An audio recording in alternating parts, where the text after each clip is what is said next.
Liquor scam కేసులో కవితకు భారీ ఊరట దక్కింది. కవితపై సిబిఐ నమోదు చేసిన అభియోగాలన్నింటినీ రౌస్ అవెన్యూ కోర్టు కొట్టివేసింది.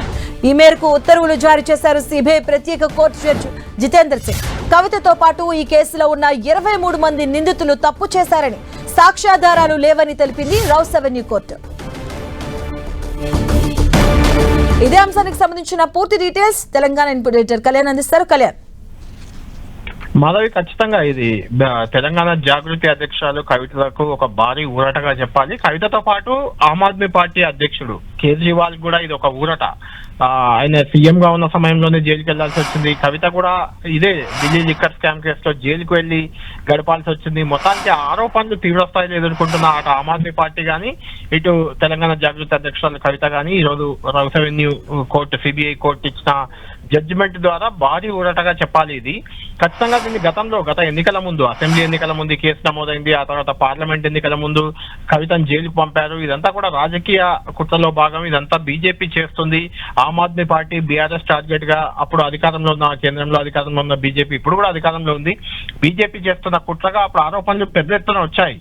ఆ ఆరోపణలన్నింటినీ ఇప్పుడు అవన్నీ ఖచ్చితంగా నిజాలే, రాజకీయ కక్షలో భాగంగా జరిగింది ఇదంతా అనే రకమైన జడ్జిమెంట్ గా దీన్ని మనం చూడాలి. దీనికి బీజేపీ ఏ రకంగా రియాక్ట్ అవుతుంది, ఏం జరగబోతుంది అనేది చాలా ఇంట్రెస్టింగ్ ఫ్యాక్టర్ అది. ఎందుకంటే 100 కోట్లు 200 కోట్లు క్యాష్ తరలించారు. హైదరాబాద్ నుంచి ప్రత్యేక ఫ్లైట్ లో ఢిల్లీకి డబ్బు తరలించారు. గోవా ఎన్నికలు, పంజాబ్ ఎన్నికల్లో ఆమ్ ఆద్మీ పార్టీకి కవిత నుంచి ఆర్థిక సాయం అందింది. ఇలాంటి రకరకాల ఆరోపణలు వచ్చాయి. ఛార్జ్ షీట్ లో, ఎఫ్ఐఆర్ లో కూడా సిబిఐ చాలా సంచలనమైన ఆరోపణలు చేస్తుంది. ఈ ఆరోపణలన్నింటినీ ఇప్పుడు సిబిఐ కోర్టు ఆధారాలు లేవని కొట్టిపడేయడం అనేది ఖచ్చితంగా అంటే కొత్తగా పార్టీ పెట్టబోయే ముందు కవితకు ఒక శుభ పరిణామంగా చెప్పాలి. ఎందుకంటే ఆమె ప్రజా జీవితంలో ఉన్నప్పుడు ఎదుర్కొంటున్న ప్రధానమైన విమర్శ, ప్రధానమైన ఆరోపణ లిక్కర్ కేసులో ఆమె ఉంది. ఆమెకు ఎవరు మద్దతు ఇస్తారు, ఆమెకు ఎవరు ఓటేస్తారు, ఇలాంటి విమర్శలు ప్రధాన పక్షాల నుంచి, అపోజిషన్ పార్టీల నుంచి వస్తున్నాయి. ఇప్పుడు ఆమె క్లీన్ చిట్ తో ప్రజల్లోకి వెళ్ళబోతుంది. పార్టీ పెట్టుకొని ప్రజల్లోకి, జనంలోకి వెళ్ళబోతుంది. కాబట్టి ఇది ఖచ్చితంగా ఒక మంచి కీలక పరిణామంగా చూడాలి.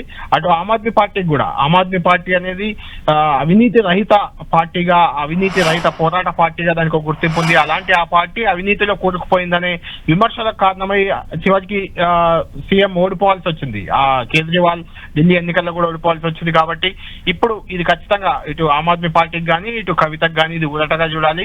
23 మంది ఏ ఒక్కరిపై కూడా సాక్ష్యాలు లేవని సిబిఐ కోర్టు కొట్టివేయడం అనేది చాలా సంచలనమైన తీర్పుగా మనం పరిగణించాలి. ఎందుకంటే చాలా పెద్ద కేసు, లిక్కర్ స్కామ్ పెద్ద ఎత్తున జరిగింది. 1000 కోట్లు 100 కోట్లు అంటూ సిబిఐ, ఈడీ అన్ని కూడా రంగంలోకి దిగాయి. పెద్ద ఎత్తున అసెంబ్లీ ఎన్నికల ముందు ఒక దఫా, పార్లమెంట్ ఎన్నికల ముందు ఒక దఫా రకరకాల ఇన్వెస్టిగేషన్లు సాగాయి. కవిత దగ్గర ఉన్న 10 ఫోన్లలో రకరకాల ఆధారాలు ఉన్నాయి. ఆ ఫోన్లన్నీ మాయం చేశారు, పగలగొట్టారు. ఇలాంటి రకరకాల విమర్శలు, ఆరోపణలను కవిత సుదీర్ఘకాలం నుంచి ఎదుర్కొంటూ వచ్చారు. ఇప్పుడు ఆమెకి ఇది ఊరటగా ఖచ్చితంగా చూడాలి. Madhavi, right, thank you Kalyan.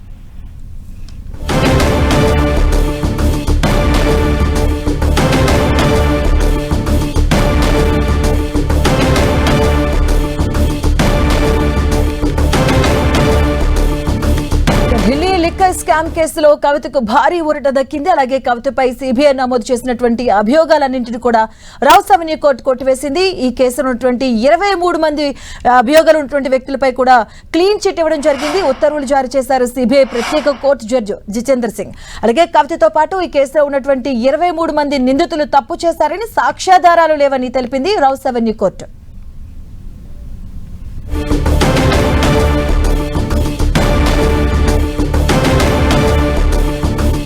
ఇదే అంశానికి సంబంధించిన పూర్తి అప్డేట్స్ మా కరెస్పాండెంట్ కరుణాకర్ అడిగి తెలుసుకుందాం. కరుణాకర్, ఇది కవితకు ఒక పెద్ద భారీ ఊరట అని చెప్పుకోవచ్చు. తన రాజకీయ ప్రస్థానం కూడా మొదలు కాబోతుంది. దీనికి ఒక పెద్ద బూస్టప్ గా కూడా అనుకోవచ్చు కదా. మాధవి, కవితకు ఇది భారీ ఊరట అని చెప్పవచ్చు. ఎందుకంటే దేశవ్యాప్తంగా సంచలనం సృష్టించిన లిక్కర్ కేసు, ఢిల్లీ లిక్కర్ స్కామ్కు సంబంధించి ఈరోజు కోర్టు క్లీన్ చిట్ ఇచ్చింది. ఢిల్లీ మాజీ ముఖ్యమంత్రి అరవింద్ కేజ్రీవాల్తో పాటు మాజీ ఎమ్మెల్సీ కవిత కూడా ఈ కేసులో క్లీన్ చిట్ లభించిందని చెప్పవచ్చు. మనం చూస్తున్నాం, ఈ కేసుకు సంబంధించి 2 తెలుగు రాష్ట్రాలు కూడా సంచలనం సృష్టించింది. ఎందుకంటే మాజీ ముఖ్యమంత్రి కేసీఆర్ కూతురుగా, ఆయన ముఖ్యమంత్రిగా ఉన్న సమయంలో కవితను సిబిఐ అరెస్ట్ చేసింది. దాదాపు 5 నెలల పాటు ఆమె తీహార్ జైల్లో ఉండాల్సి వచ్చింది. సుదీర్ఘంగా ఈ కేసుపై పోరాటం చేస్తూ వస్తున్నారు. అటు అరవింద్ కేజ్రీవాల్ కావచ్చు, కవిత కావచ్చు, సుదీర్ఘంగా పోరాటం చేస్తూ వస్తున్నారు. ముందు నుంచి కూడా చాలా స్పష్టంగా సిబిఐ ఆరోపించిన ఆరోపణల్లో ఒక్కదాంట్లో కూడా వాస్తవం లేదని చెప్పి ఈరోజు సిబిఐ కోర్టు ఈ కేసును కొట్టేసిన పరిస్థితిని మనం చూస్తున్నాం. కవిత చాలా వరకు మానసిక క్షోభను అనుభవించింది కవిత. చాలా వరకు కుటుంబ సభ్యులు కానీ, ఎందుకంటే ముఖ్యమంత్రిగా ఉన్న కేసీఆర్ ముఖ్యమంత్రిగా ఉన్న సమయంలో కవితను అరెస్ట్ చేయడం, ఆమెను తీహార్ జైల్లో పెట్టడం, 5 నెలల తర్వాత ఆమె బెయిల్ కోసం కూడా చాలాసార్లు ప్రయత్నించిన తర్వాత ఆ 5 నెలల తర్వాత ఆమెకు బెయిల్ లభించింది. అప్పటి నుంచి కూడా ముందు నుంచి కూడా తను ఏ తప్పు చేయలేదు, అసలు ఈ స్కామ్ లేదని చెప్పి ముందు నుంచి బీఆర్ఎస్ పార్టీ నేతలు కావచ్చు, లేకపోతే కవిత చెప్తూ వస్తున్నారు. కాబట్టి ఈరోజు సిబిఐ కోర్టు కూడా అదే అంశాన్ని ప్రస్తావించింది. లిక్కర్ స్కామ్ జరిగినట్టు కానీ అందుకు సాక్ష్యాధారాలు ఏమాత్రం లేని నేపథ్యంలో ఈ కేసును కొట్టేస్తున్నట్టు చెప్పింది. కాబట్టి కవితకి ఇది భారీ ఊరటని చెప్పవచ్చు. కవిత మరి కాసేపట్లో మీడియాతో కూడా ఈ అంశానికి సంబంధించి మాట్లాడే అవకాశం కనిపిస్తుంది. Right, thank you Karunakar.